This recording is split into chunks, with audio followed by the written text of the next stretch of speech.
Hola, os doy la bienvenida a Divergencia en Voz Alta. Hoy charlaremos con Rafa Dávila, que quizás os suena porque hace contenido en redes sociales. Él es orientador, educador social y además tiene altas capacidades. Pero antes de eso, como siempre, nos contará su camino en la neurodivergencia.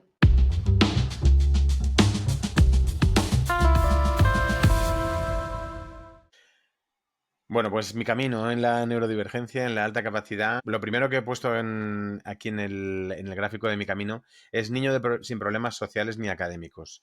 ¿Por qué pongo esto? Porque realmente mi recuerdo de la infancia es no haber tenido ningún problema en ese sentido, ¿no? Ni en lo académico ni en lo social tampoco. Yo nunca he sido un niño súper brillante, de todos sobresalientes, no he sido ese perfil. Siempre con mis notables, mis bienes, alguna asignatura de repente me enganchaba más o el profesor conectaba más conmigo y sacaba algún sobresaliente suelto, alguna me costaba un poquito más y me quedaba en SUFI o en algún suspenso que tenía que recuperar. Así pasé mi infancia, ¿no? Lo que ahora sería la primaria, que yo ya soy de antiguo todavía, de la EGB. Entonces, bueno, pues lo que es la primera parte de la EGB la pasé sin ningún tipo de problema. Luego es curioso porque haciendo limpieza hace relativamente poco, encontré, bueno, mis notas de cuando yo era pequeño y las tengo aquí, además, para compartirlas con vosotros, que tengo aquí mis notas de primaria, de EGB en este caso. Tengo las de primero, las de tercero y las de cuarto. Y luego un informe psicopedagógico que me hicieron en quinto de EGB, que ahora os leeré algún párrafo también interesante. Porque, claro, al final digo que era un niño sin problemas sociales ni académicos y en las notas se leen cosas muy curiosas, como por ejemplo cosas del tipo le gusta o sea, le cuesta la comprensión de las áreas básicas. Eh, Se reforzará en la medida de lo posible. Se deberá reforzar en la medida de lo posible. Atención en ocasiones irregular por despiste, por ejemplo, ¿no? Son comentarios que es muy típico leer en mis notas. Es muy común leer en mis notas. Aquí, por ejemplo, me debieron costar un montón las tablas de multiplicar y la división, porque siempre hay comentarios también del tipo es necesario que refuerce las tablas de multiplicar y la división por dos cifras. Eh, ha empezado a concentrarse un poquito más. Siempre, a lo largo de mi vida, he recibido mensajes de ese tipo, ¿no? Y luego hay uno muy común, que también se repetía mucho, que era lo de es un poco vago, ¿no? Va como al límite, al mínimo del mínimo. Que eso es algo que me ha acompañado siempre de pequeño y el problema es que se acabó convirtiendo casi en una etiqueta que se convirtió a su vez en un rasgo de mí, ¿sabes? Es algo que yo llegué a interiorizar y era como, Rafa es un vago, Rafa va al mínimo del mínimo, la ley del mínimo esfuerzo, ¿no? Y es algo que sí que tengo como recuerdo a lo largo de toda mi infancia, ¿no? En este informe que te decía de psicopedagógico de quinto de GB, es muy curioso porque, por ejemplo, hay un párrafo que dice, establece relaciones curiosas e inesperadas entre las cosas. Es curioso, pregunta e investiga. Tiene salidas ocurrentes fuera de lo rutinario, habitual y estereotipado. Prefiere actividades que no sean repetitivas y rutinarias. Le estimulan las situaciones abiertas, de duda, búsqueda y reto personal. No se conforma con lo que ve en los libros de texto. Amplía lo que aprende en clase con fuentes personales de información, ¿no? Son cosas que se pueden leer en el informe psicopedagógico que me hicieron allá por el año 1991, en quinto de primaria. Entonces, claro, al final, cuando después de todo este tiempo tú te conviertes en profesional y empiezas a ver todos estos rasgos en niños que luego han resultado ser de alta capacidad, que luego han dado lugares a problemas de motivación, que luego ha dado problemas pues lo que te decía, ¿no? A gente que ha convertido las etiquetas casi en formas de ser o en formas de actuar, luego lo analizas en ti mismo después de haber continuado en este camino y dices, ostras, pues había cosas, ¿no? Había cosas que se empezaban a ver. Este informe, el resultado fue un yo no lo veo. Pongo ahí yo no lo veo porque el resultado fue un no es necesario hacer nada con Rafa. Rafa tiene este informe psicopedagógico que habla de todo esto que os acabo de leer, pero no es necesario hacer nada porque Rafa no tiene problemas académicos, no tiene problemas sociales, no es necesario hacer nada. Y así fui pasando la EGB, el BUP, el COU. El siguiente punto que pongo ahí en mi camino es adolescente joven que no encuentra su sitio. ¿Por qué pongo eso? Porque sí que es verdad que ahora de adulto, echando un poco la vista atrás, siempre he tenido esa sensación, ¿no? De que no terminaba de encontrar eh, con quién yo me sentiese, con qué grupo, con qué tipo de personas yo me sentía al 100% a gusto. Me costaba muchísimo encontrar esas personas. Las había, las hay de hecho, que algunas mantengo la amistad a día de hoy, pero me costaba un montón. Sí que es verdad también que yo desarrollé la capacidad social de relacionarme bien y de relacionarme bien más o menos con todo el mundo. Entonces me llevaba bien con los guays, me llevaba bien con los frikis, me llevaba bien con los macarras, me llevaba bien con los empollones, me llevaba más o menos bien con todo el mundo, pero me costó mucho el tener mis amigos de verdad con los que yo pudiese fluir y ser 100% yo, ¿no? De hecho, antes de conectar contigo, hacías una reflexión conmigo mismo de, bueno, que las estadísticas hablan de que debería haber en nuestras aulas o en nuestra sociedad como un 10%, alrededor de un 10% de niños y niñas con alta capacidad. Y reflexionando, yo decía, ostras, pues de los 100 aproximadamente que éramos en mi curso, porque éramos 4 aulas, 3, 4 aulas, dependiendo del curso, sería capaz de decirte los 10. ¿Sabes? Y muchos de ellos eran con los que yo salía, con los que yo me sentía a gusto, con los que yo hablaba. El tema de los gustos, por ejemplo, los gustos en lo que se refiere a música, por ejemplo, a películas de la época, en lo que se refiere a maneras de vestir, pues yo siempre me he sentido distinto. Es verdad lo que te decía antes, que he desarrollado una parte social que bueno, ha llegado a tapar un poco todo eso o a convertirlo en otra cosa, pero siempre me he sentido distinto. Y entonces llegamos a la última recta, ¿no? La recta final del camino, que es la llegada hasta el día de hoy. El tiempo pasó, yo fui creciendo bien. Mentiría si dijese que yo he tenido algún problema, que me he sentido mal, que me he sentido solo, que me he sentido... mentiría, porque la verdad es que no he tenido problemas en ese sentido a lo largo de mi vida nunca. No he sufrido bullying, no he sufrido el que nadie se meta conmigo, el que esas diferencias que yo sentía y que sigo sintiendo a día de hoy me hiciesen estar marginado o estar separado de la sociedad. Eso no lo he sentido nunca. Entonces, pasado el tiempo con una vida normal, una vida relativamente normal, ya te digo, sin brillar nunca en nada, sin sacar grandes resultados en nada, sin destacar en nada en especial. Si echo la vista atrás, sí que, pues bueno, las cosas que me gustaban, pues me medio obsesionaban y me convertía en un súper experto en chorradas, ¿sabes? Muchas veces, en tonterías, o pues por ejemplo con el cine me pasó, con la música. En una época de mi vida me obsesioné con los Beatles, pues me sabía todas las canciones, todos los discos, la historia de cada uno de John, Paul, Ringo, George, Liverpool, me obsesioné con eso. Otro momento de mi vida me obsesioné con los tiburones y me conocía todas las especies de tiburón, todas las especies, dónde están, en qué... Pues bueno, a lo largo de mi vida sí me han ido pasando esas cosas, pero en lo profesional y en lo académico nunca he llegado a brillar y a destacar en nada. Nada me ha llegado a interesar a nivel académico tanto hasta que llegué a la alta capacidad, ¿no? Que además es una historia que yo cuento mucho, que es la historia de cómo yo entré en el mundo de las altas capacidades a través del fracaso escolar. Porque yo empecé a trabajar en un proyecto en el que trabajaba con niños y niñas que habían expulsado de su instituto. Y entonces, uno de los perfiles en concreto, Dylan, que quien ha venido a charlas o a conferencias mías lo conocerá porque hablo mucho de él. Dylan fue quien me cambió la vida y quien me hizo obsesionarme con las altas capacidades. Te cuento muy rápido porque Dylan fue un niño que vino a este expulsado de su instituto, una expulsión severa además, una expulsión grave por un problema que tuvo grave en el instituto. Le expulsaron 30 días del instituto y ese periodo de expulsión, en vez de pasarlo en su casa, pues lo pasó conmigo, ¿no? Dentro de este proyecto de que se llamaba el aula de convivencia. Era alumnos expulsados, pues en vez de la expulsión pasarla en su casa, la pasaban conmigo, ¿no?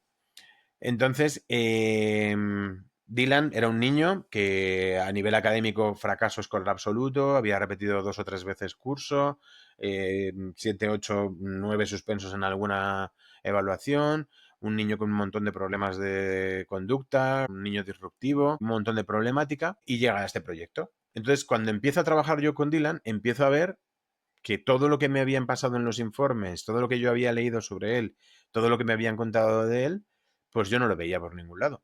Yo veía un niño amable, un niño correcto, un niño con el que se trabajaba bien. Detecté además como un interés especial en Dylan en las matemáticas, no en las matemáticas tradicionales, pero sí en los retos. Entonces le empecé a poner retos, empecé a ver que jugando con él y trabajando con él en el one-to-one, en el 1-1, Dylan no tenía techo. empecé a subirle el nivel, a ponerle problemas. Él llegó en su segundo de la ESO, había hecho primero, segundo, pues en su segundo, y le empecé a poner problemas de tercero, de cuarto, de bachillerato, incluso de universidad, pero con otro toque, ¿no? Con un toque más de juego, de diversión, y no tenía techo. En cálculo mental, por ejemplo, era brutal, era automático casi, era operaciones súper complejas y era automático como calculaba Dylan, ¿no? Entonces, claro, a mí eso me empezó a rayar, porque yo dije, jo, este niño que tiene este potencial, ¿cómo puede tener este fracaso escolar tan fuerte, ¿no? Tan bestia.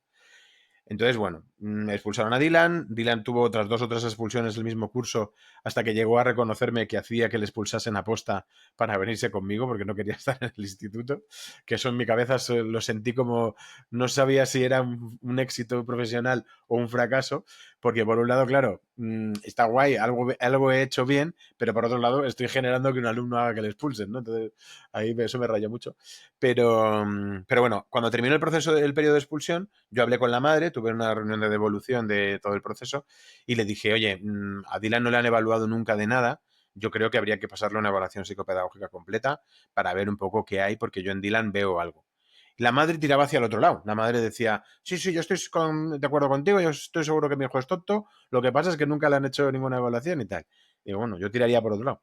Bueno, el caso es que en aquel momento se terminó evaluando a Dylan, resumo mucho, y salió que Dylan tenía un cociente intelectual de 140 entre otras cosas, ¿no? Como dato así psicométrico, te digo que tenía un cociente intelectual de 140.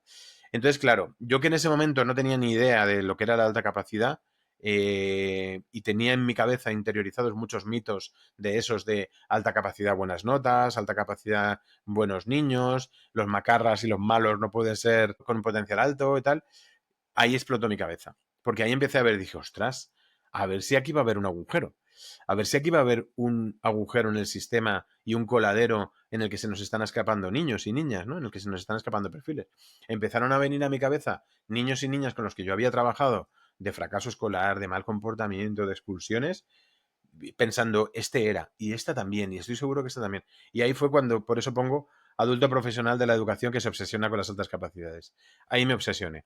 Ahí empecé a estudiar, a investigar, a ver las últimas teorías que hablaban de la alta capacidad, de la superdotación, del talento. Me empecé a mover y a partir de ahí fue cuando empezó a crecer en mí todo esto que a día de hoy es mi pasión, ¿no? Una obsesión cuando la rediriges se puede llegar a convertir en pasión, ¿no? Si la rediriges hacia el buen camino. Entonces, así llegamos a día de hoy.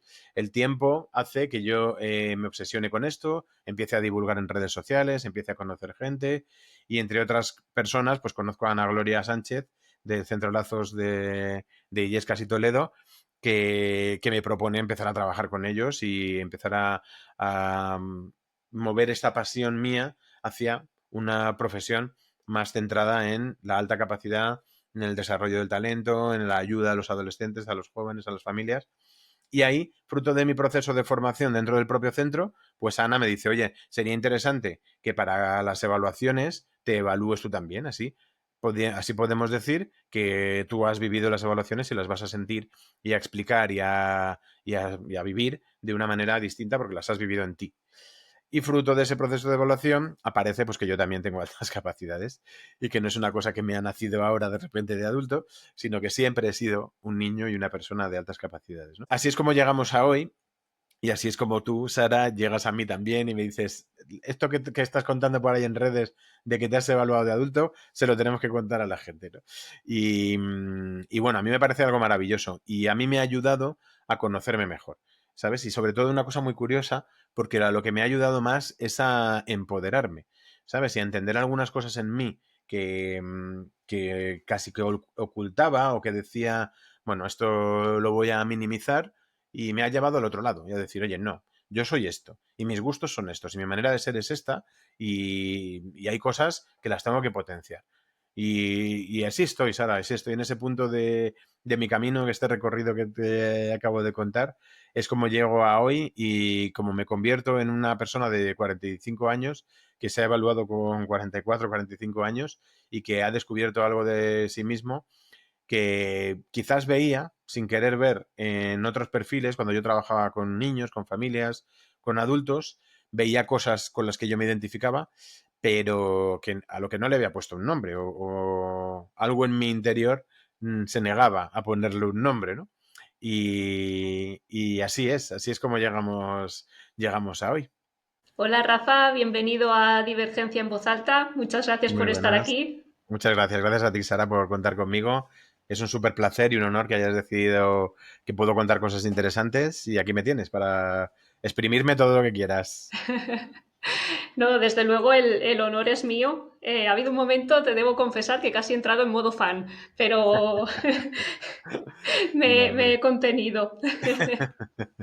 ¿Qué va? Es lo más normal del mundo. Esto es las redes que hacen que estés en el escaparate, pero al final somos los mismos que antes de que existiesen. Pues, ¿quién eres tú? Cuéntanos, ya hilamos la pregunta. ¿Quién es Bueno, Rafa Dávila? pues Rafa Dávila soy, que no me gusta hablar en tercera persona. Soy, bueno, lo que soy, que es mi profesión y además yo siempre digo que más que una profesión es casi una forma de vivir, es educador social. Educador social es mi profesión, es mi carrera, son mis estudios. Hice primero la diplomatura y luego la adaptación al grado porque siempre he querido profundizar en el tema y estar actualizado.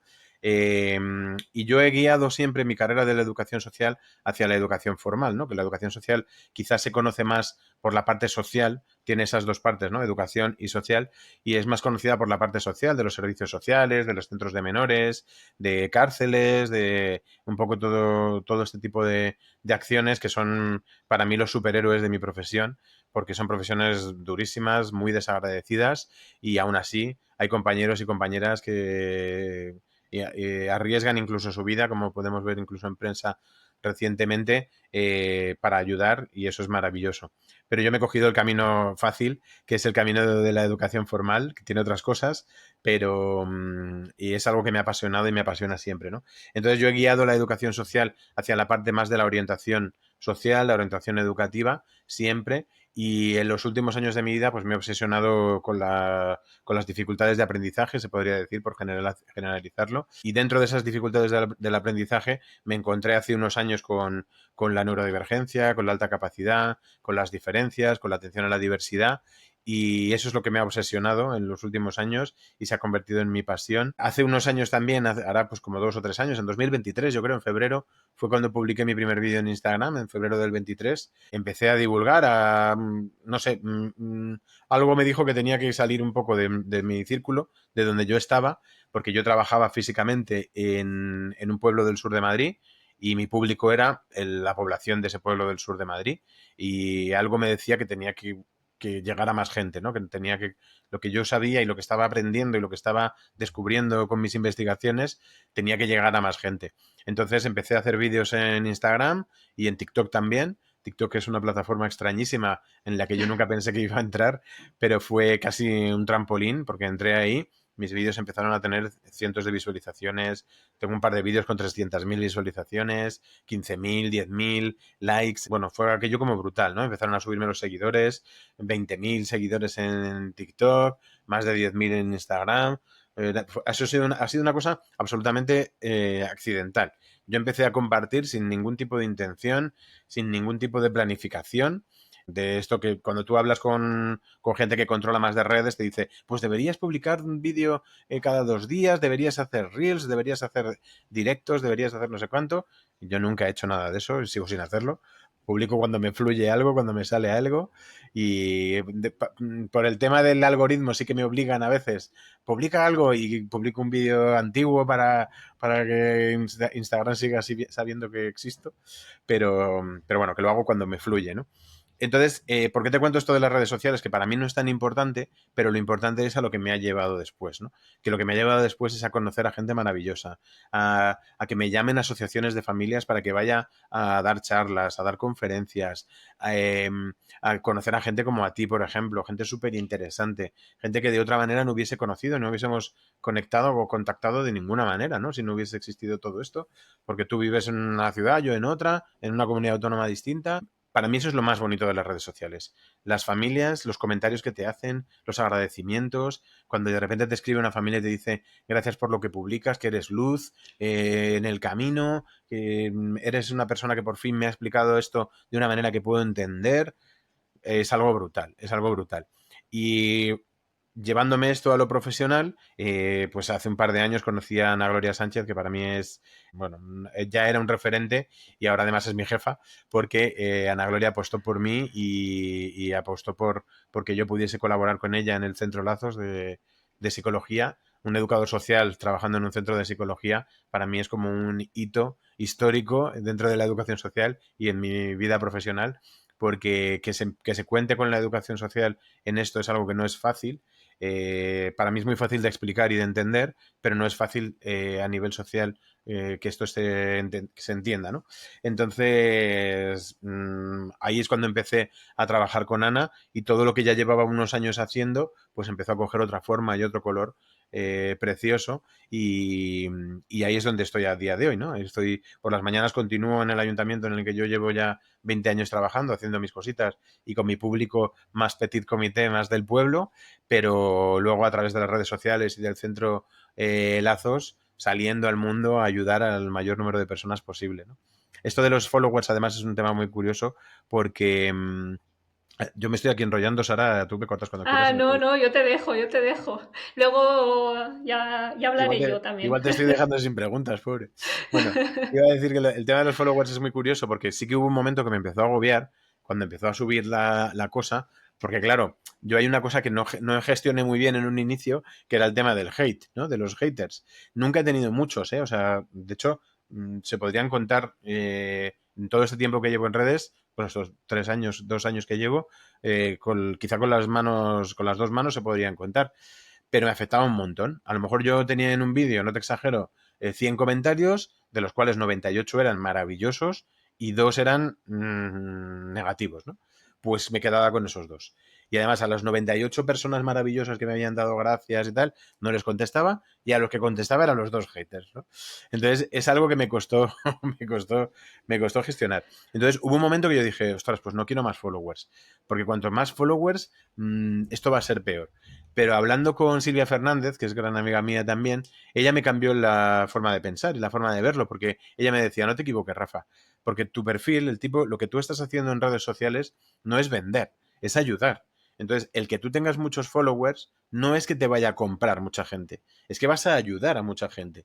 Y ese chip me cambió la mente, me cambió la mentalidad. Y dije, ostras, pues tienes razón. Lo que quiero es muchos followers, para que de esa manera lo que yo cuente pueda ayudar a más gente.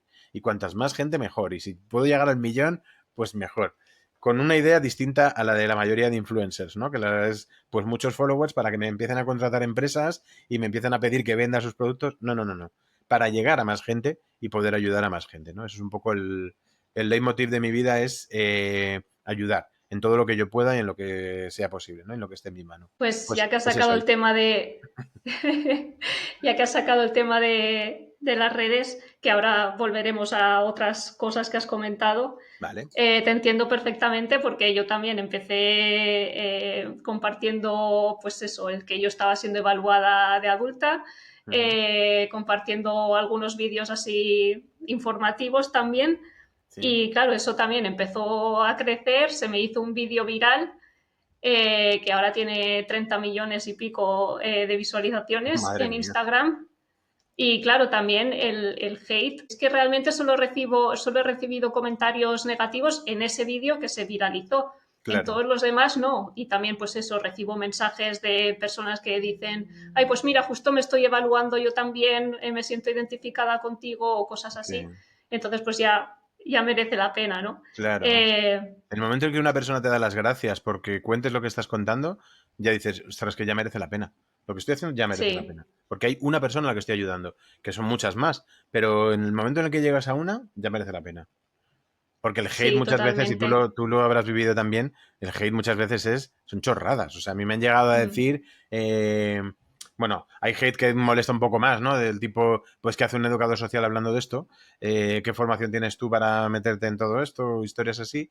Que bueno, eso puede molestar más o menos. A mí ya estoy en un momento de mi vida que me me resbala, pero luego otros hates de no me gusta tu camiseta o yo qué sé, chorradas, pues a veces al principio te puede doler, pero luego ya...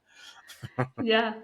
Yo ha habido un comentario que ese lo recuerdo especialmente porque me hizo gracia, o sea, iba a hacer daño, pero me hizo gracia, Sí, que me decía, muchas altas capacidades no tendrás si has tardado 34 años en darte cuenta. sin darte cuenta. Entonces, son comentarios que al final, Maravilloso. pues no, en este en concreto, pues me hace mucha gracia, Sí, muy pero bueno. los demás es eso, ¿no? Son comentarios que no tienen mucha importancia. Bueno, volvemos Sí, a ti, que tú eres el venga. protagonista. Te has presentado, has dicho quién eres, tu profesión. ¿Crees que las altas capacidades también te definen como persona? Sí, o sea, sí que hay rasgos de mí de los que puede hablar la alta capacidad, quizás, ¿no? A ver, no sé, la verdad es que es una buena pregunta, porque si no tengo respuestas, que es una buena pregunta.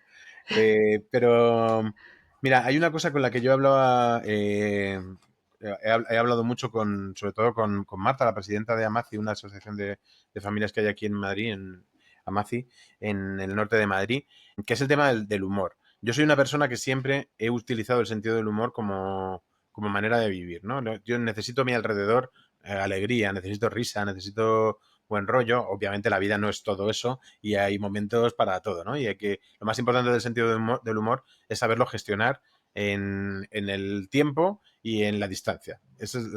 Hay que saber gestionar el sentido del humor porque si te pasas, pasas a otra línea, ¿no? Al plano de ser pesado, de graciosillo, de tal, ¿no? Y hablando con ella, bueno, el Centro Cádiz, con mi querida Teresa, hizo también un estudio con humoristas en el que ofrecieron a humoristas de fama y de renombre evaluarse y salió un porcentaje altísimo de humoristas que tenían alta capacidad. Porque gestionar el sentido del humor y tener esa agilidad que te haga reaccionar y que te haga responder con humor, con gracia, con creatividad y con esas salidas rápido, hay que tener algo ahí dentro, ¿no? Entonces, quizá esa es la parte en la que yo más veo que mi cerebro pueda funcionar a un ritmo diferente, ¿no? Pueda funcionar de una manera distinta o tenga una manera distinta de ver la vida, ¿no? En esa agilidad de a veces responder, de a veces encontrar respuesta a cosas, de llevármelo todo a mi terreno, al terreno del buen humor, de la alegría, del aportar a la gente lo que yo quiero que me aporten a mí, aportarlo también. Entonces, quizá, si hablamos en este sentido, sí que la alta capacidad o la manera en la que funciona mi cerebro o en la que yo gestiono la información o en la que mi cerebro gestiona la información sea un rasgo de mí, ¿no? Obviamente todo habla de nosotros y la manera en la que funcionamos es lo que somos, ¿no? Entonces, sí, la respuesta entonces, viéndolo así, es que sí, es que la alta capacidad sería uno de los rasgos que me podría definir. Eh, en mi caso en concreto no creo que sea necesario presentarme como hola, soy Rafa, tengo altas capacidades, pero a mi entorno cercano sí se lo conté, ¿no? Cuando yo lo descubrí también, a la gente más cercana sí se lo conté y les conté pues que sepáis esto. Muchos me dijeron, ya lo sabíamos, otros me dijeron, pues muy bien, y yo, también hubo los que me dijeron, tú, pero si no eres científico, y no eres, no tienes ningún premio Nobel, y yo ya, bueno, todavía tengo 45 años, tengo tiempo todavía de conseguir algún premio Nobel, no me digáis que no. Entonces, bueno, siempre hay de todo, ¿no? Pero obviamente es un rasgo de mi personalidad que no voy a ocultar jamás, pero tampoco me voy a presentar así, ¿sabes? Diciendo tengo altas capacidades. Cuando hablo con familias, sí lo suelo contar porque te da un punto de cercanía, ¿no? Y de que ellos sepan que les estás hablando desde la profesión, pero también desde cosas que tú has vivido también y que ellos han vivido, ¿no? Cuento tanto que tengo altas capacidades como que soy padre de un niño neurodivergente también, ¿no? Porque ambas cosas me van a acercar de una manera distinta también al tema de la alta capacidad, ¿no? Y de la neurodivergencia. Ya, claro, si al final, bueno, sí, se agradece, ¿no? El escuchar, bueno, igual que por eso estás también tú aquí, ¿no? El contando tu historia y estoy haciendo este proyecto, Claro, el conocer las historias de las otras personas hace que no te sientas tan solo y sobre todo cuando estás tratando de tú a tú, como en tu caso con las familias, pues es otra forma más cercana de acompañar, que Claro, tú expliques estas cosas. eso es. ¿Cómo, cómo colocaste esta pieza del puzzle que quizás te faltaba, que fue la identificación de altas capacidades? ¿Cómo llegó a tu vida? Y has pasado, hay muchas personas que pasan un proceso de duelo después de la identificación. ¿Cómo has vivido tú todo esto? Pues como la manera en la que llegó a mí la identificación fue casi accidental, porque es lo que te contaba antes, ¿no? Al empezar a trabajar en el Centro Lazos, dentro del proceso de formación que he vivido ahí dentro también y de aprendizaje, pues decidimos junto con Ana que para empezar a entrar más de lleno en el tema de evaluaciones era interesante que yo las viviese, ¿no? Para vivirlas en mi piel y así las explicas mejor y sientes mejor lo que puede sentir un niño, un adulto cuando se evalúa, ¿no? Entonces pasé una batería de pruebas y de ahí vino el resultado, ¿no? No era lo que íbamos buscando, no me estaban evaluando para ver qué salía, pero al final, pues cuando corriges también para aprender a corregir, pues ahí están los datos, ¿no? Entonces, bueno, llegó así. Y el cómo me lo dijo Ana, además, fue muy curioso, porque fue Ana la que me evaluó. Y bueno, como ella estaba con otras 1000 evaluaciones y tal, la mía, el corregir mis pruebas lo fue dejando, hasta un día que coincidimos allí en el centro y me dice, ya tengo los resultados. Y yo, pues dime. Y me dice, pero ya, así, o sea, de pie en el pasillo, ¿eh? Digo, ¿quieres que te lo diga ya? Sí, ¿no quieres que nos sentemos, que te cuente, que nos tomemos un café por lo menos y tal? Digo, pues no sé, es que por un lado tengo muchas ganas de saberlo, pero... Y por otro demás no coincide, no sé. Total, que me dijo en el pasillo, me dijo, pues 132, me dijo así en el pasillo, ¿no? Y digo, eso es que sí, ¿no? Y dice, pues sí, en la mayoría de comunidades autónomas está en 130. Decía, usábamos como esa coña, ¿no? Y me lo dijo así. Entonces, ese momento en el que me lo dijo fue como un... Porque además me lo dijo en el pasillo y continuamos. Ya otra familia, otros niños, el grupo, ta, ta, ta. Y esa tarde salí del Centro Lazos como a las 8:30 o así. Y cuando salí me senté en el coche y me vino a la mente ese momento, ¿no? Ese momento en el que habíamos estado los dos de pie en el pasillo y me había soltado ahí el 132, ahí toma como el que lanza una pelota a otra persona. Y yo con mi pelota del 132 ahí sentado en el coche, de repente me empezaron a caer unos lagrimones, Sara, como diciendo, ostras, hice como una especie de, como si me fuese a morir, ¿sabes? Que empezó a pasar toda mi vida por delante, por mi cerebro. Empecé a verme de pequeño, empecé a verme, pues cuando me aburría en clase, empecé a ver eso que te decía antes, también de al adolescente que no termina de encontrar su sitio, empecé a ver el Rafa era un vago, empecé a ver las matrículas de honor que saqué en la universidad después, empecé a ver las cosas que me han apasionado y que yo me he llegado a convertir en una obsesión y en un experto en temas tal, empecé a ver cosas que no me han entrado nunca, no sé, cuando miré el reloj habían pasado 2 minutos o 3, pero fue como un... Yo llorando ahí en el coche, ya cogí el coche, me puse mi musiquita y me fui para casa. Eso fue ese instante, el cómo recibí la pieza del puzzle que tú dices, ¿no? Con mi pieza del puzzle me fui para casa. En el viaje, que tengo como media hora en coche para llegar a casa, pues ahí iba con música. Ese día me dio por ponerme música súper triste y yo ahí cantando. Si alguien me viese desde fuera del coche, diría, esto está zumbado o no, yo qué sé. Porque yo iba cantando a tope a todo lo que da mi voz, con canciones tristes ahí. Y nada, llegué a casa, se lo conté a mi mujer.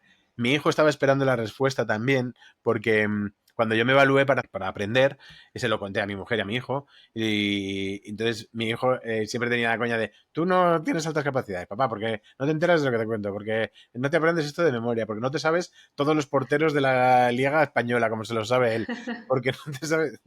Entonces él siempre tiene esa coña en plan divertido, ¿no?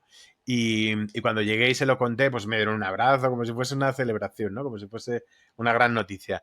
Y en casa lo recibimos así, como si fuese una gran noticia, porque aquí es un tema del que hablamos mucho, del que hablamos de una manera muy abierta, y yo siempre lo cuento y lo hablo en casa como algo maravilloso. Algo maravilloso que hay que aprender a gestionar y manejar, pero algo maravilloso, sin ningún tipo de duda. Las familias luego me dicen, joder, no es tan maravilloso porque mi hijo tal. Yo sí, sí. Luego, ahora hablamos de todo eso. Les digo a las familias, ahora hablamos de la intensidad, ahora hablamos de la motivación, ahora hablamos de todo lo que tú quieras, pero yo parto de la base de que es algo maravilloso, de que tu hijo tiene un potencial ahí dentro o tu hija que es brutal y que lo tiene muy poquita porcentaje de la sociedad. estamos hablando de un 10% siendo lo más optimistas, ¿no?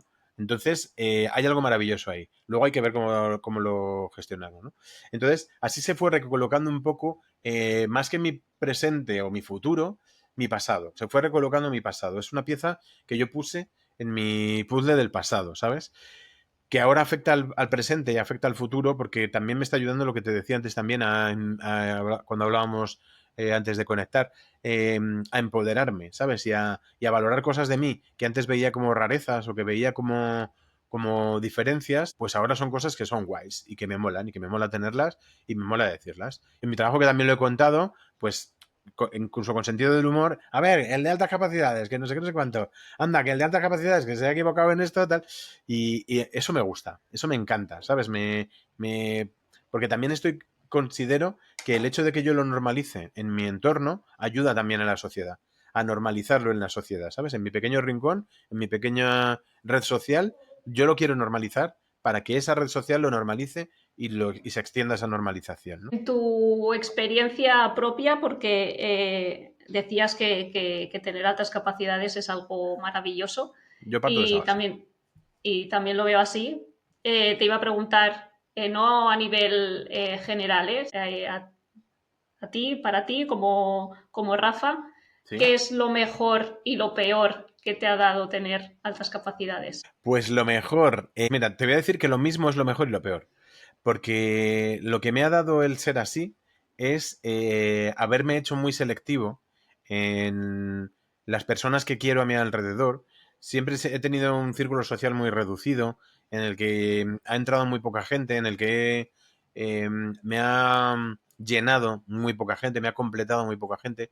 Entonces, eso quizá pueda ser algo negativo, porque en algunas ocasiones, en algunos círculos, en algunos ámbitos sociales, se puede ver como que eres una persona pues poco social, o que eres una persona dejada, o que eres una persona que no se interesa por los demás, o que eres una persona que incluso en algún momento puede alguien de mi entorno haber pensado que era egoísta o algo así. Y eso quizás es lo negativo. La incomprensión de que eres distinto y de que lo que necesitas a tu alrededor es distinto que lo que necesita la mayoría, ¿no? Quizá eso es lo que más haya notado yo que ha costado ver a los demás en mí. Pero a su vez digo que es lo mejor, porque esa selectividad, ese ser selectivo, ha hecho que la gente a mi alrededor y la gente que se mantiene a día de hoy a mi alrededor, a los que yo llamo amigos y amigas, para mí sean seres maravillosos. Y tenga un círculo de amigos limpio. ¿Sabes? Limpio en el sentido de que es gente que me aporta, gente con la que me gusta hablar, que me escucha, que me entiende, a la que le gusta escucharme.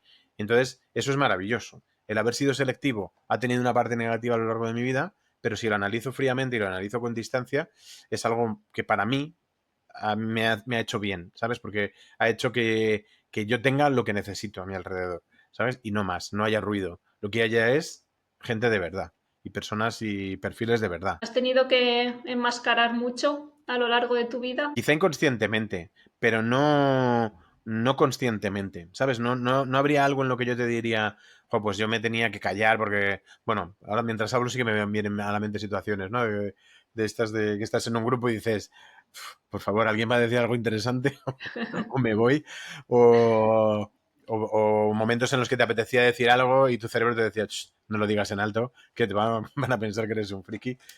Situaciones así más puntuales, pero en general no, yo creo que siempre he sido bastante yo y me ha dado bastante igual lo que pensasen los demás, ¿eh? Y siempre he expresado un poco lo que yo quería expresar y lo que te decía, habrá gente a lo largo de mi vida que pensará que no soy buena gente, o que no soy buen amigo, o que no soy, o que no me intereso por los demás, o historias así, pero luego hay otras personas que sí que pueden hablar bien de mí, ¿no? Entonces, al final lo más importante es que tú estés contento contigo.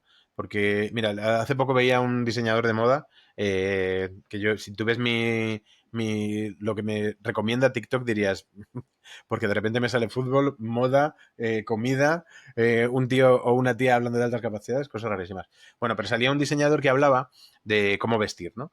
Y él decía, lo más importante cuando tú te vistes es que a ti te guste cómo vas vestido, porque de esa manera te aseguras que por lo menos a una persona le gusta cómo vas vestido. Y además es la persona más importante de tu vida que eres tú mismo. Los demás, a alguno no le va a gustar, o a muchos, o a todos no les va a gustar.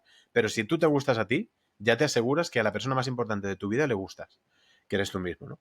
Entonces, él hablaba de la ropa y de cómo vestir, pero yo hablo de esto, lo puedo generalizar a tu forma de ser, ¿no? Que por lo menos tú estés satisfecho con cómo eres, porque de esa manera, por lo menos, estás a gusto con la persona más importante de tu vida, que eres tú mismo. Es una buena metáfora o un buen símil, por así decirlo. Me alegra escuchar bueno, tu historia, ¿no? No ha sido, porque normalmente o muchas de las historias que se cuentan no son tan amables Ujú. como la tuya, ¿no? O no han Sí, sido tan amables con ellos. Entonces, me alegro también de que hayas venido aquí a contar tu historia pues para ver también el lado positivo, ¿no? de esto. claro. Porque yo creo que eso es importante, eso es muy importante, Sara, lo que estás diciendo, porque al final yo creo que, y yo esto me doy mucha cuenta cuando voy, por ejemplo, a dar conferencias o charlas a asociaciones de familias, muchas me dan las gracias cuando termino, porque dicen, jo, aquí en esta asociación hemos recibido muchas conferencias y es la primera que recibimos con un punto positivo. ¿Sabes? Que no se centra en lo negativo, en lo mal que está el sistema, en lo desatendidos que estamos, en lo duro que es la intensidad emocional, en lo duro. Yo puedo contar mi historia, que me he enterado de que soy de altas capacidades de adulto, desde la parte totalmente positiva. Obviamente yo he tenido mis problemas, como todo el mundo y tal, pero no lo vivo como algo negativo. Yo he vivido con normalidad la alta capacidad. Y en mi casa se ha vivido con normalidad. Quizá, y esto es algo que pienso y que mis hermanos, si me escuchan luego cuando esto se publique, a lo mejor no están de acuerdo conmigo, pero nosotros somos 6 hermanos y yo estoy seguro que los 6 somos de altas capacidades. Algunos de mis hermanos y de mis hermanas dirán, yo no, porque yo no, no, no, no. Pero yo estoy seguro de que sí. Y te lo digo porque yo creo que lo que he vivido en mi casa, como normal, a lo mejor no lo era tanto, pero en mi casa, en mi entorno, partiendo de mis padres, mis hermanos y cómo era yo, era una normalidad. Y esto lo veo muchas veces con familias, ¿no? Esto quizás es algo que se vea en el autismo un poco más, ¿no? Que haya familias que te dicen, a lo mejor familias que solo tienen un hijo, que no tienen referentes con quien comparar, y te dicen, oh, es que yo esto que me estás contando lo veía como normal, hasta que llegué al colegio, hasta que empecé a tal, pero en mi casa era algo normal. ¿Por qué? Porque tú lo habías vivido también como algo normal en ti. Y en tu casa se había vivido como algo normal porque tus padres lo habían vivido como algo normal en ellos. Y es esa escalera, ¿no? De si tú no salieses de tu círculo, estás viviendo algo que para ti es normal.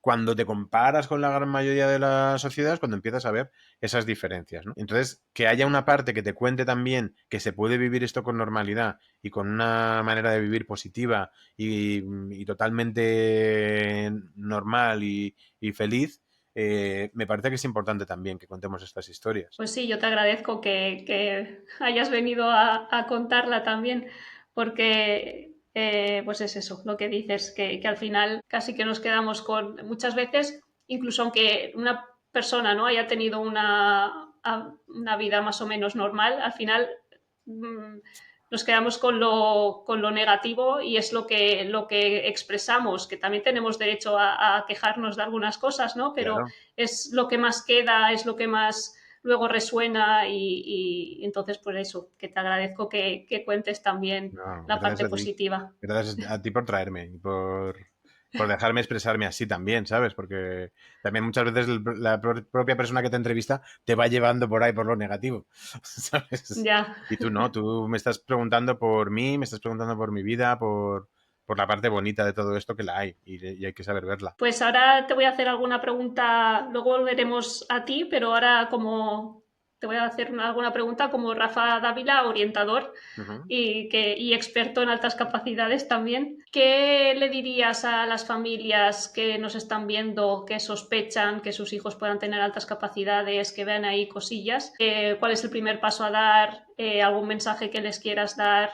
Lo primero, calma. Lo primero, calma y lo que te digo, ¿no? Aunque a veces es complicado, porque yo, claro, después de trabajar con tantas familias, ves de todo, ¿no? Y sobre todo, pues cuando una familia llega a pedir ayuda a un centro de psicología o a un centro o a un profesional o empieza a buscar en redes sociales, es porque está buscando ayuda, ¿no? Está buscando, y cuando alguien busca ayuda es porque ha llegado a un límite, ¿no? Ha traspasado unos límites, entonces normalmente los que llegan a nosotros, que te pasará a ti también con la gente que te escribe, me imagino, por redes y con las familias con las que trabajas, Los que llegan a nosotros son los que están en un límite, ¿no? Han sobrepasado ya unos límites y necesitan a alguien que les guíe y que les ayude. Entonces, entiendo que el que yo diga, lo primero que diga es calma, a veces es complicado, porque son familias que vienen o que están en un momento vital muy complejo, ¿no?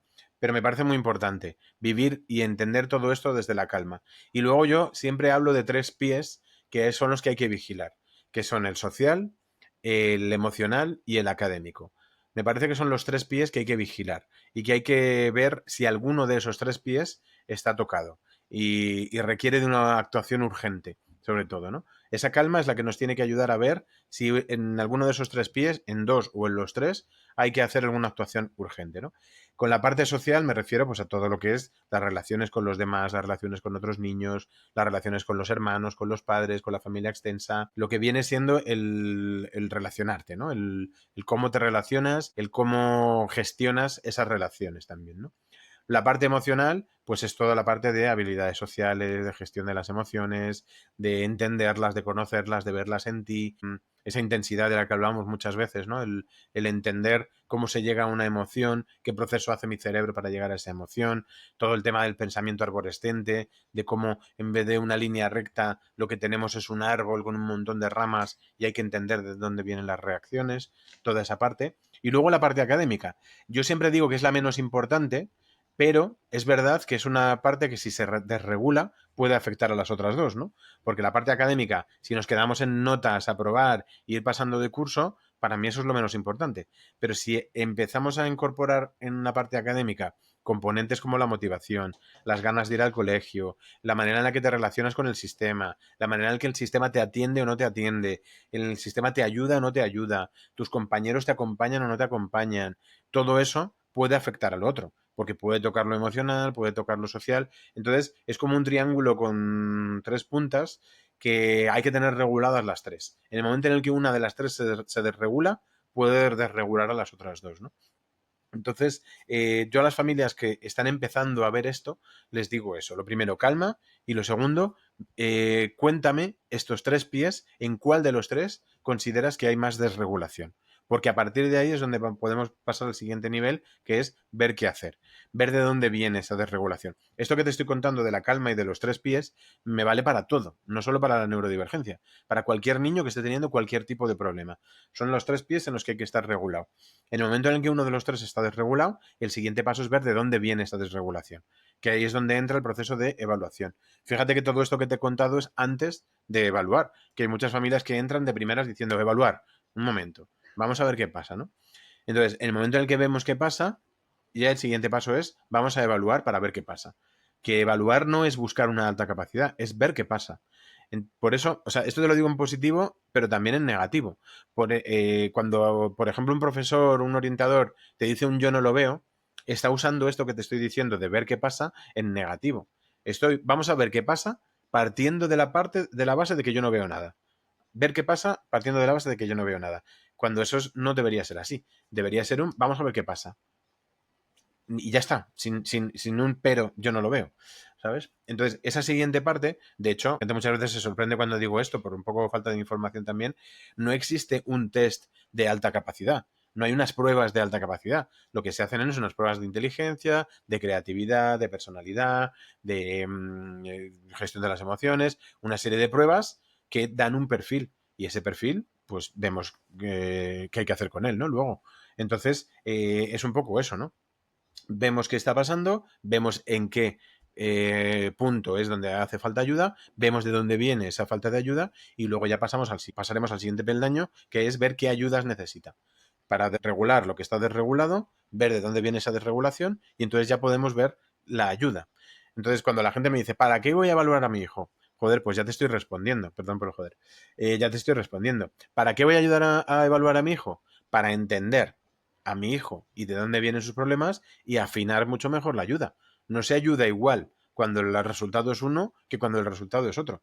Entonces, sabiendo cuál es el problema, sabiendo de dónde viene ese problema, es cuando yo voy a poder ayudarte mejor. Por eso, para mí es tan importante la evaluación. Y por eso considero que se debería evaluar a todos los alumnos de todos los centros educativos. ¿Sabes? Que esto es como una locura, pero debería ser así. Se deberían hacer screening cada X tiempo y luego en los que salgan cosas profundizar más, o se deberían usar herramientas que ya existen para que todos los niños estén evaluados y a partir de ahí tengamos un mapa de todos los niños que tenemos encima de la mesa. Pero te hablo de alta capacidad, de cualquier otra neurodivergencia, de autismos, de dislexias, te hablo de todo lo que puede llegar a producir dificultades de aprendizaje, dificultades sociales o dificultades emocionales, ¿no? Entonces, todo eso debería estar súper regulado. Entonces, cuando una familia viene con cualquier tipo de duda, lo primero que yo digo son esos 3 primeros pasos. El primero, calma. El segundo, dónde está el problema y el tercero, vamos a evaluar. Para mí eso es lo más importante. Y a partir de ahí ya vemos las ayudas que hacen falta.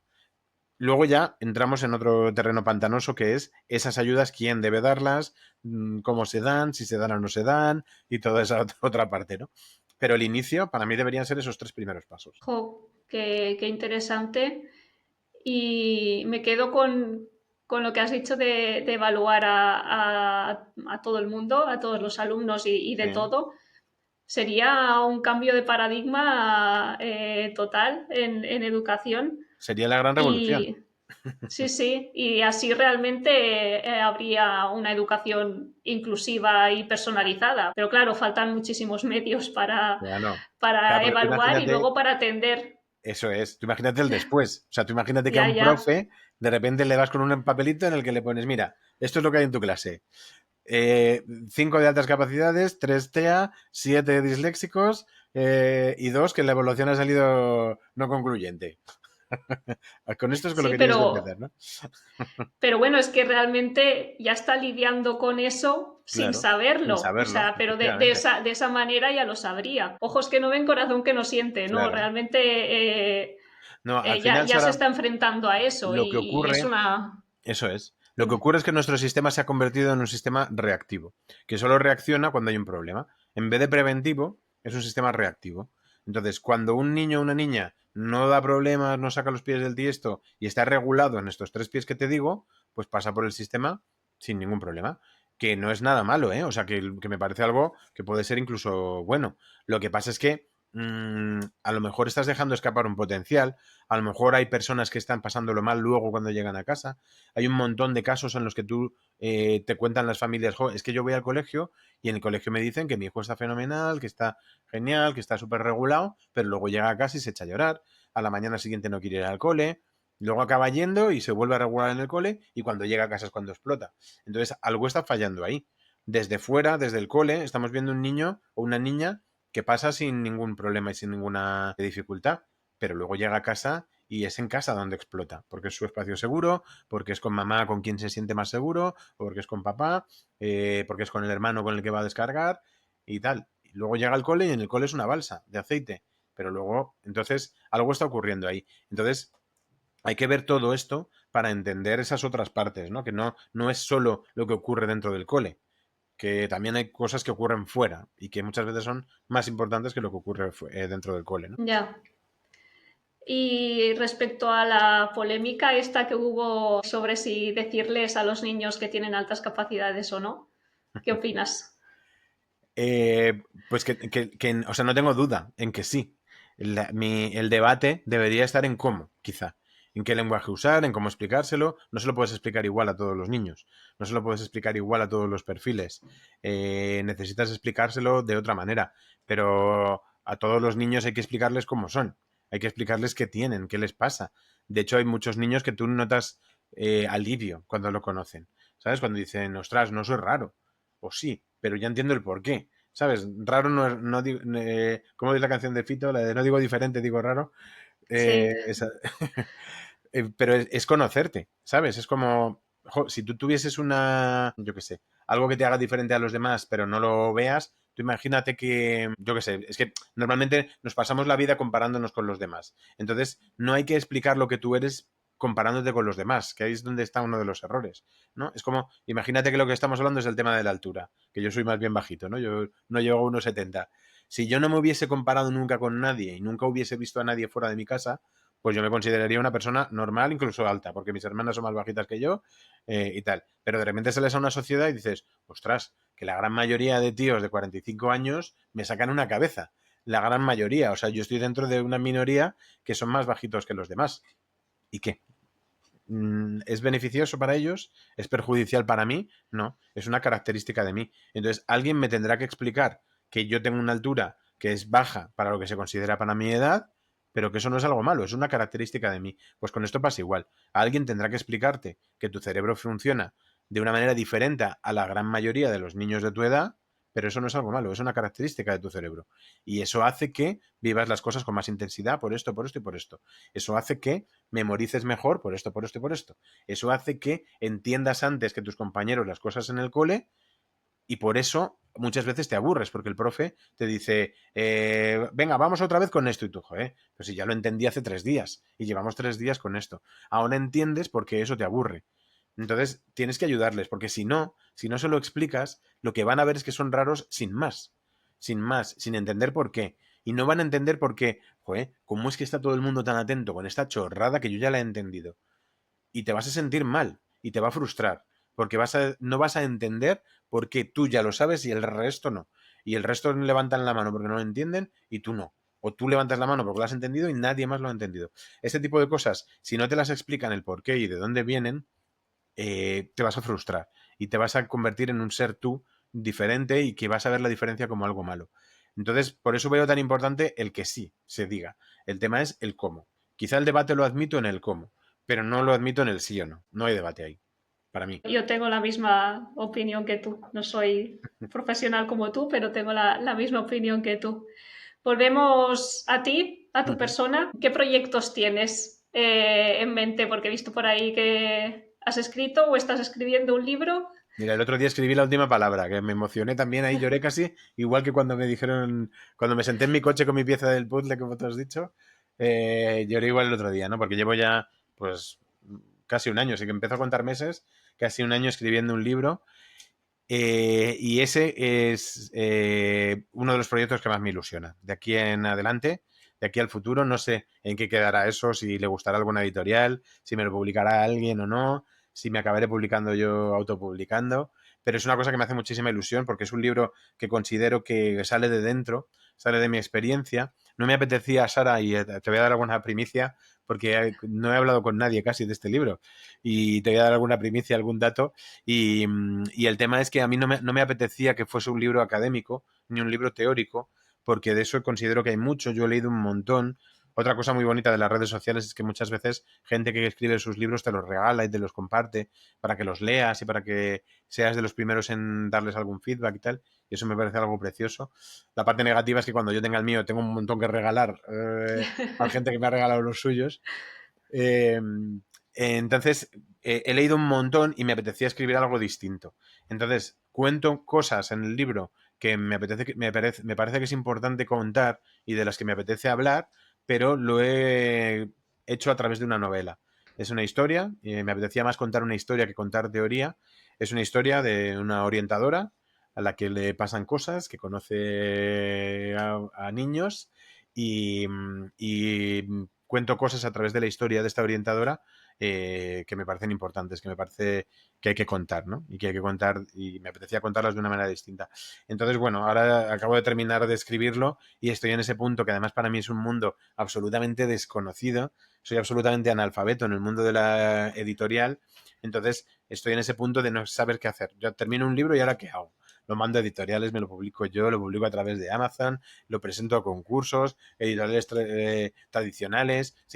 Se interesará por mí alguna editorial grande, se me han ofrecido ya algunas pequeñas, tiro por unas, tiro por otras, estoy en ese punto, ¿no? Pero es algo que me apetece un montón, que me apetece sacar, que me apetece tener en mis manos de manera física, poderlo compartir, que la gente lo lea, que me diga lo que piensa, y ese es el proyecto que más me ilusiona de aquí a corto medio plazo. Y luego, como proyecto profesional también, pues continuar en Lazos, que este año me voy a meter más de lleno en el tema de evaluaciones, en el tema de evaluaciones de adultos, además, precisamente, que es algo que me apetece un montón, que me apetece formarme, me apetece ayudar y ahí está. Y en las redes sociales mi idea es seguir, también pensando cosas nuevas, cambiando, sin dejar el sentido del humor de lado, porque es algo que para mí es algo vital y creo que la gente le hace bien. Y así estoy, intentando buscar nuevas maneras de ayudar, que esa es mi leitmotiv, como te decía al principio. Estaremos pendientes de todos esos proyectos, sobre todo Sí, del libro, bueno, y por redes también, que ya lo estábamos antes. Ya voy con las dos últimas preguntas, que estas muy se las bien, hago a todo el mundo. muy bien. Si te tuvieras a ti de pequeño delante, a Mini Rafa, delante de Ajá. ti, ¿qué te dirías? ¿Qué me diría? Pues me diría que intente ser feliz, intente hacer feliz a la gente que tengo a mi alrededor, que la que intente ver siempre el lado positivo de las cosas. Que cuando te obsesiones con algo, te obsesiones hacia lo positivo. Que intentes no obsesionarte hacia lo negativo, porque a veces entran en bucles y es más bonito entrar en un bucle de diversión y de alegría que entrar en un bucle de tristeza y de mal rollo, ¿no? Entonces, que intente ver siempre el lado bonito de las cosas, que todas las cosas tienen un algo bonito y un lado positivo, ¿no? Eso es quizá lo que más le diría, que creo que lo ha hecho, ¿eh? A lo largo de su vida. Bueno, pues lo que nos has contado parece que sí. Jo, pero qué guay, qué guay. Y ya la última pregunta. ¿Dinero en el banco? No, Este. no te voy a responder, ¿eh? No, ese es otro programa. Ay, perdón, que me he equivocado de cadena. Este proyecto pretende ser un altavoz para mostrar realidades o historias que han sido calladas durante mucho tiempo, ¿no? Ujú. Ahora que tienes este altavoz delante de ti, ¿qué es lo que quieres gritar a los cuatro vientos? Pues que la neurodivergencia, bueno, que la diversidad es algo maravilloso y que lo que tenemos que hacer es celebrarla. O sea, lo que hay que hacer es celebrar la diversidad. No solo respetarla, fíjate lo que te estoy diciendo. Estoy yendo un paso más allá. Hay que celebrarla, porque el hecho de que seamos diferentes es lo que hace que seamos una sociedad rica y una sociedad en la que tú te puedas enriquecer. Cuando tú estés delante de alguien que tiene una manera de ver la vida distinta a la tuya, lo que hay que hacer es decir, ostras, explícame, enséñame, dime, ¿por qué? ¿De dónde viene esta diferencia? ¿Por qué tú lo estás viendo distinto? Más que intentar decir estás equivocado o yo tengo otra manera de verlo, explícame la tuya. Es mucho más bonito cuando alguien tiene una opinión distinta a la tuya, que te explique por qué la tiene y de dónde viene su opinión, que el intentar decir, no, estás equivocado y la buena es la mía, ¿no? Entonces, si eso nos lo llevamos a la vida, es brutal. O sea, que tú tengas, poder tener la posibilidad de tener al lado una persona con autismo, que tiene una manera de ver la vida distinta y que que te pueda explicar cómo la ve. Detalles que tú no vas a ver, no van a pasar por delante de ti, esa persona los puede llegar a ver. Una persona con dislexia, que tiene una manera de superar las barreras, de superar los problemas que tú no vas a llegar a tener nunca. Una persona con alta capacidad, que tiene una capacidad de análisis o una capacidad de darle unas vueltas a las cosas que a lo mejor tú no llegas a tener. Entonces, el hecho de que seamos diferentes siempre nos va a enriquecer. Entonces, lo que quiero gritar a los cuatro vientos es que hay que celebrar la diversidad. No hay que respetarla, hay que celebrarla, hay que ir un paso más allá. En vez de haber un día de cada una de las cosas, un día del autismo, un día del tal, debería ser la vida de la diversidad y deberíamos celebrarla todos los días. Jo, qué bonito. Sí, No me queda puedo muy bonito, estar sí. más de acuerdo, porque, y al final es que el ser humano de por sí es súper diverso, incluso dentro de los neurotípicos hay muchísima diversidad y ya no Sí, solo en este aspecto, ¿no? de neurodivergencias o la diversidad en general, hay claro. Tú muchas piensas en formas la de vivir, de cultural. pensar, de sentir, La sí, cultural, sí, que es quizá la que más se ve, ¿no? Porque es la que es la más, pues es algo maravilloso. El tener al lado personas que tienen una cultura distinta a la tuya, vienen de países distintos, pues es que me parece algo tan enriquecedor y tan bonito que el hecho de que tengamos la posibilidad de tenerlo al lado es maravilloso. Es algo para celebrar, lo digo. pues sí, la verdad. Bueno, pues hasta aquí, Rafa. Muchas gracias de verdad de nuevo por haber Muchísimas venido gracias a ti. Gracias a ti, Sara, y gracias por este altavoz que estás, porque además de una manera tan generosa estás dando la oportunidad de que la gente conozca historias, de que la gente conozca una parte muy bonita de todo esto que estamos viviendo. Así que gracias por haber contado conmigo de corazón y te deseo muchísimo éxito, que traigas a mucha gente que te cuenten sus historias y que la mayoría sean bonitas también, pero las duras también hay que escucharlas y también hay que conocerlas. Pues sí. Bueno, muchas gracias. Gracias a ti. Chao.